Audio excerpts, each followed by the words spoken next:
What's going on, Charles Botensten? So I made a video, return on time and return on your investment, okay? ROI, ROT, okay? I think I heard ROT from, Grant Cardone. I think. I don't want to, it wasn't me. I have to give credit, obviously.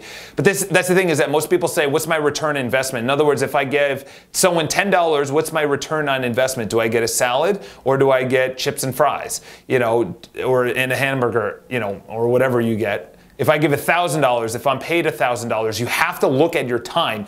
How much are you being trained? Or how much is your worth per hour? You have to look at yourself that way. Is that if there's a task that you're doing, cleaning your apartment, going out to get food instead of having it delivered, having someone do something that you should be doing, mowing your lawn, whatever the case is, we outsource a ton of things. We call it a VA, virtual assistant. In other words, the virtual assistant literally does things, data inputting, that, to be honest, is not worth my time. I have to pay money, but the thing is, that time of me or someone else doing it is not worth our time, but to someone else, until they move up, and then someone else takes that. Like at one time, caddying and waitering and serving was my best use of time because that's what my time was worth. I'm not saying anything bad about it. All I'm saying is that you have to see your time as everything. So this is what you have to do. You have to find out what you, not find out, but you know what you made last year. You divide it by 2,000. You divide how much you made by 2,000, and that's how much you are per hour, because there's 2,000 working hours in a year. Obviously, that's eliminating, I think, weekends, holidays, and when you're sleeping. So if you literally take 2,000 hours of your year, and then you do your year, so if you're worth $50, this is what you have to do. You have to say $50 and under, $50 an hour and under, you hire out. Who is worth less than $50? If you're doing something that's worth $100 or $200, you do that, okay? When you start making more money, and then $100,000 divided by 2,000 is 50. $50 an hour, anything under, you hire out, okay? So if someone is gonna do, so say you do something for 2 hours, that's $100 because you're worth $50 an hour, $100. If someone will do that $100 thing that you would be doing because you're worth $100 for $40, you hire that out because your time is worth way more than what you're actually doing. What you're doing is actually not $50 an hour, you're doing something that's worth $20 an hour, okay? So that's how you level up, that's how you scale out, that's how you actually scale your life and your business. You know, here's an example is that Gary Vaynerchuk has a personal trainer who also, you know, tells them what to eat, and then people go out and get the food and everything else. It's not worth Gary's time to wait online and pay for food and to, you know, he also needs the accountability of working out, and he sees the investment of someone to come in, the return on his time of that 1 hour is someone else tell him this is what you need to eat, this is what you need to do when we're working out and things like that. You have to look at your life as your time, how much you're worth. So divide how much you made by 2,000. What are you doing right now that's worth your hourly wage, and then what do you need to get rid of? Pretty much straightforward what I was just talking about. This is the biggest thing. When you walk into a room, what's your presence? Do people look at you and they say, who is this person? Or do they just go like that? They just look over. And you know what's funny is that if you walk into a room and you expect people not to look at you, that's how your body language is. Slumped over shoulder, you know, shoulders over, head down. You're gonna be having more of the RBF, which is resting bitch face. You're gonna be like that. But if you walk in and you're alive and you're enthusiastic and your energy is just positive and influencing, people are gonna be like, who is this person? Who is that? I want to know that person. And that's the funniest thing is that when I now walk into a room, make a habit of walking in, maybe not with a cheesy grin smile, but walk in with like an authentic, happy to be there, happy to be here, excited, you know, whatever the case is. It's a party, it's a networking event, it's a wedding, you're just walking into a restaurant, you're walking in to get salad or food or gym or whatever. Walk around, and the funny thing is when you start walking into places with smiles, amazing things happen. I get more free food, more things comped. I went up to New York Historical Society and the walk up to the thing, and there's a $20 if you're non-member, and it's free if you are a member, and I'm not a member, so I had to pay $20. And I walk up to her and I say, oh, how great is your day? In other words, I led her to the question, and she goes, all right. So in other words, even though I led her to the question, the girl behind the desk, even though I led her to the question of, my day is great, she didn't respond that way. I said, oh, how do we make it a 10 out of 10? And then we start getting to talking and everything like that. This is the thing, is that you guys are looking at me like, oh, that's easy for you to say. It's taken me years to get to this point. It's taken me just the most fraud, inauthentic smiles to be like, okay, that was a little inauthentic, and then I dialed it down, and then I'll dial it down too bad where I'm like this, and I'm like, I thought, being a mean, tough guy is the way to do business. And then I've noticed that there's a happy medium between the inauthentic and the mean, and it's right here, where it's like, you're authentic, I'm actually authentically happy to be here. And we started talking with that girl. She comped, and she said, you know what? You're a member today on me.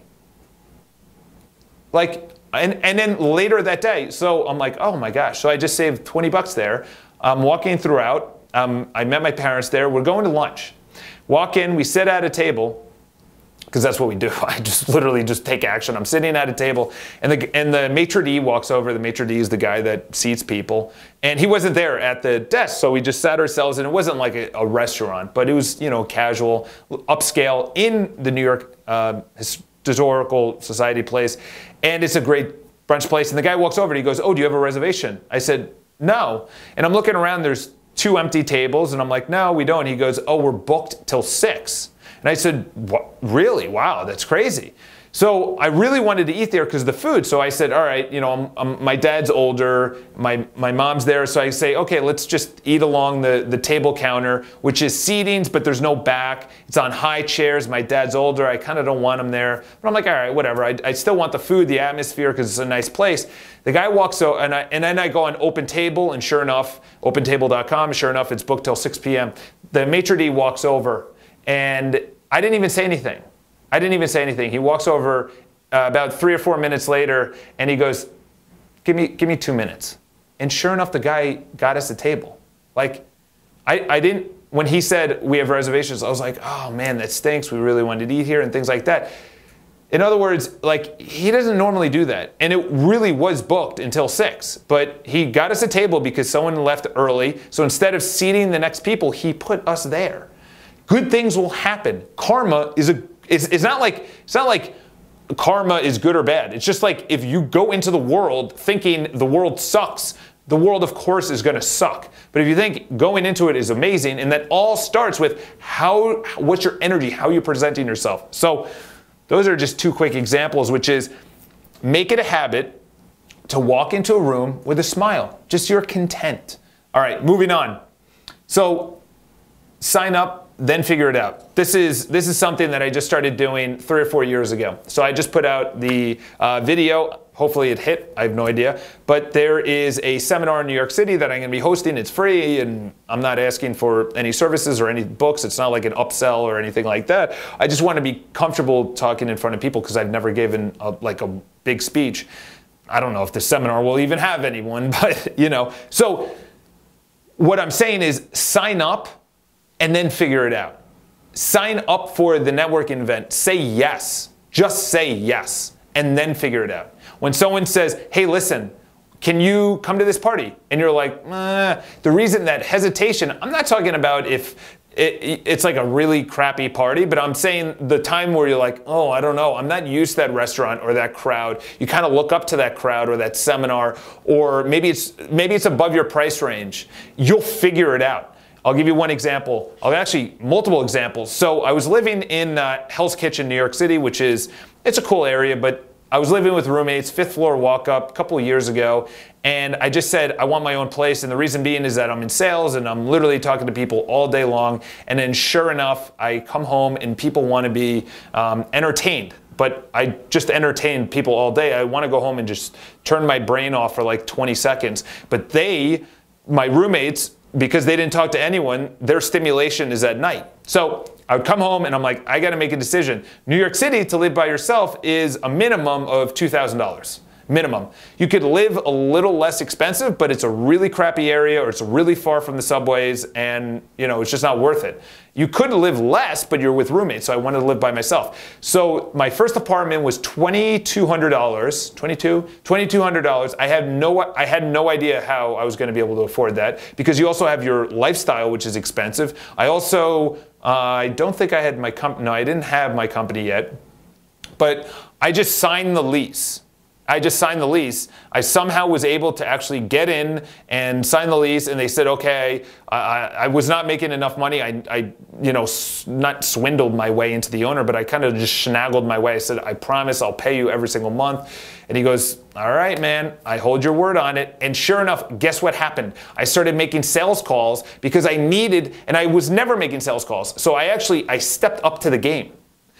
There was a place that I really wanted to have outdoor space so I could entertain people. This one was way more, and it was actually double than, was it double? No, it was, I have no idea how expensive it was, but it was very expensive. I wanted a place with outdoor space. This one had an elevator in a better area with 2,000, almost 2,000 square feet of outdoor space. It was like 200 by 100. It was almost, actually maybe not that large, probably, I don't know, 20 by, yeah, I don't know, whatever, but it was large.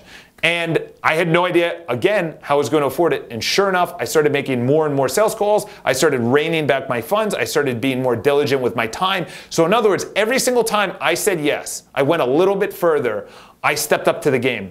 It's the same thing when someone says, hey, listen, can you speak at this event? Can you come to this CrossFit? Can you come to this event? Can you do something for us? You know, volunteering or networking or whatever the case is, just say yes and then figure it out. And I'm not saying like go over the top and go into debt, but I've leveled up at those times, okay? Now I live in a better area and I'm more happy and I'm content. However, I've leveled up to that point and I can't see myself going down. I now have a doorman, and in New York City, that was the first one. I've lived in 6 or 7 different apartments. I've never had a doorman in any of those. So, you know, doorman is amazing because they collect your packages.